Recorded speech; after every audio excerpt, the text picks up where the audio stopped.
Bonjour à tous, c'est Cyril Bob, j'espère que vous allez bien. Dans une précédente vidéo, on m'a demandé comment on utilisait les capsules techniques et machines techniques. Donc il faut savoir qu'il y a 5 machines et capsules techniques qui sont sorties. Il y en a 3 qu'on utilise plus fréquemment. On a l'énergie spontanée dans Épine de Fer. On a l'évolution qui peut être utilisée dans les Pokémon de stade 2. Gardevoir, ça peut être utilisé pour avoir les métanques, ça peut être utilisé voilà, quand on utilise des Pokémon à évolution. Et des évolutions qui est utile face justement à des Dracofeu, tout ça, pour les faire désévoluer. On a Point de Crise qui est quand même beaucoup moins utilisé et l'autre c'est Angle Mort qui est moins utilisé. Alors, d'une manière générale, une capsule évolution, c'est un outil. Donc un outil, ça veut dire qu'on doit l'attacher à un de nos Pokémon. Donc par exemple, j'ai mon Tarsal, j'attache la capsule à mon Pokémon.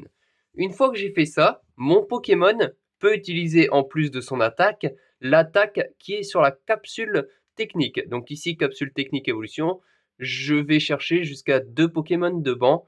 Non, je choisis 2 Pokémon de banc et je les fais évoluer. Alors, il faut à chaque fois, pour utiliser l'attaque de la capsule technique, toujours la condition d'avoir les énergies. Donc par exemple, il faut une énergie pour utiliser cette attaque. Je mets une énergie sur Tarsal, je peux utiliser l'attaque de la capsule évolution. Sur certaines capsules, donc là c'était une énergie, là c'est 3 énergies incolores. Donc par exemple, si je la mets sur Tarsal, pour pouvoir utiliser point de crise et faire 280 dégâts, je dois mettre 3 énergies. Et ensuite, hop, je peux utiliser l'attaque point de crise. Attention, il faut toujours bien lire. Là, il faut donc avoir 3 énergies et il faut aussi que mon adversaire n'a qu'une seule récompense pour utiliser cette attaque. Hop.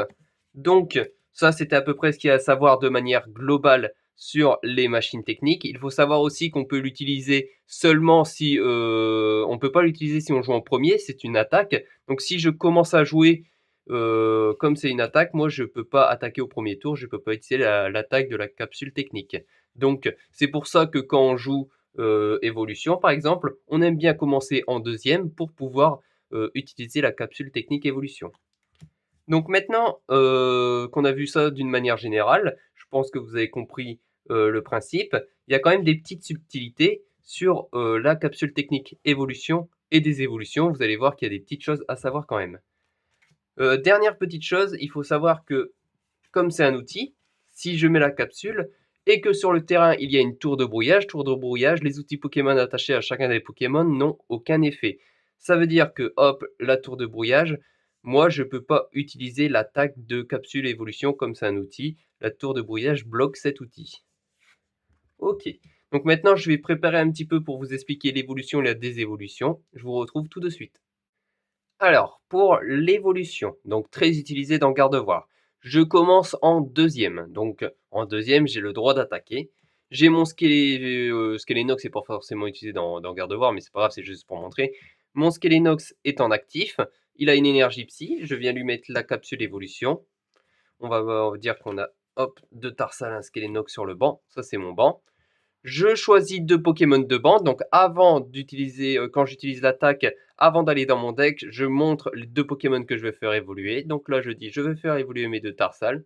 Je vais chercher dans mon deck et je mets les 2 Tarsal sur les 2 Kirlia sur mes Tarsal. Je viens de faire évoluer les 2. À la fin de mon tour, la capsule se met dans la défausse.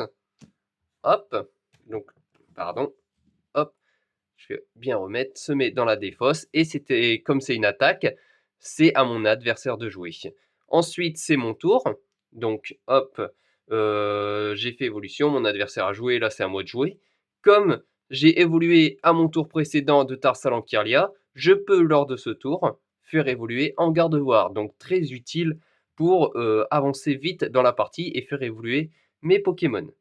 Si, admettons, j'ai un Kirlia et un Tarsal, l'évolution, j'ai le droit de faire évolution sur les deux et d'aller chercher un Kirlia et un Gardevoir. Ça marche pour les niveaux 1 et pour les niveaux 2. Attention, je n'ai pas le droit de faire ceci. Par exemple, je dis je vais faire évoluer Kirlia et Gardevoir. Je vais dans mon deck, je me rends compte que je n'ai pas de Kirlia. Donc je peux faire évoluer en Gardevoir. Je ne peux pas dire je change et en fait je vais faire évoluer un Skelenox. Ça ne marche pas. On montre avant et ensuite on fait évoluer. Donc ça, c'était un petit peu tout pour l'évolution. Ce qui est intéressant, c'est surtout qu'on peut faire réévoluer, par exemple, en garde-voir lors du prochain tour. Maintenant, on va passer à la désévolution. Alors, pour la désévolution, donc ici, j'attache la dévolution, c'est mon actif, l'actif de mon adversaire, les 2 Pokémon de banc de mon adversaire. Lorsque je fais désévolution, on enlève, donc mon adversaire reprend dans sa main les Pokémon évolués. Donc, par exemple, là, il y a Reptincelle et Salamèche, il reprend la plus haute évolution. Donc, il reprend Dracofeu, il laisse Salamèche, il reprend Noctunoir et il reprend Lanceurien. Même si c'est des Pokémon de base, il reprend quand même la plus haute. Donc là, ces 3 Pokémon revont dans sa main et moi, c'est la fin de mon tour. Ce qui est intéressant, c'est que par exemple, si j'ai placé des marqueurs un petit peu partout, par exemple, j'avais placé 130 marqueurs, 80 marqueurs ici, et je vais essayer de trouver.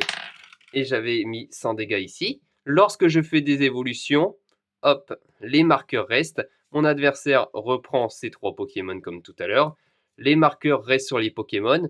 Les Pokémon n'ont pas assez de PV par rapport aux dégâts qu'ils ont, donc ils sont tous les 3 KO et vous gagnez la partie si il vous faut les 3 récompenses ou si l'adversaire n'a plus de Pokémon. Donc c'est intéressant là des évolutions si on place des marqueurs avant.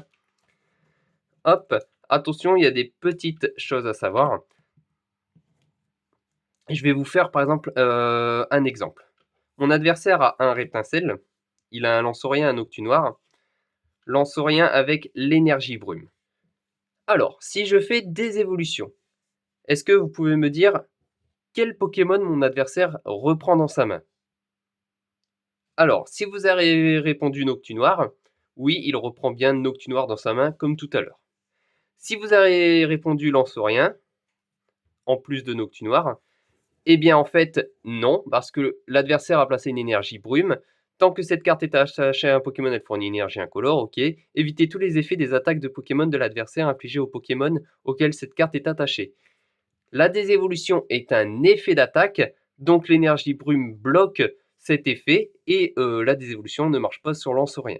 Si vous avez répondu Reptincelle, Reptincelle, en fait, son talent dit que éviter tous les effets infligés à ce Pokémon provenant des attaques utilisées par les Pokémon de votre adversaire. En fait, ce talent va bloquer la désévolution aussi. Donc en fait, il n'y a que Noctunoir qui a été désévolué. Voilà, c'est des petites choses à faire attention, des petites subtilités. J'espère que ma vidéo vous aura aidé à comprendre les capsules techniques. Si vous avez d'autres questions, si vous voulez que je vous donne des autres conseils, des autres astuces par rapport à des choses que vous ne comprenez pas dans le Pokémon TCG, dites-le moi en commentaire. Moi, je ferai une petite vidéo sur ça. Moi, je vous dis à la prochaine et tchuss!